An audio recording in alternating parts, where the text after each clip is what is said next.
હાલો. હા કોણ? એ કાનાભાઈ ગામમાંથી નીતિન બોલું છું. એ બોલો બોલો ભાઈ.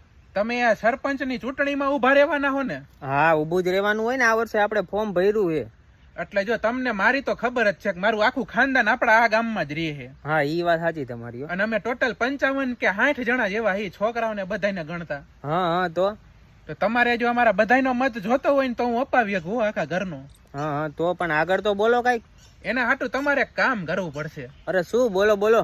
અમે જે ઘરમાં રહી ને બધાય સહકુટુંબ, હા હા. ઈ ઘરની બાથરૂમની દિવાલ ને કાચી થઈ ગઈ છે. અરે ભલા માણા, હવે હાવ નાની એવી વાતમાં તમે ફોન કર્યો. તમે મને ભેગા થયા કહી દીધું હોત તોય હું કરાવી દેત.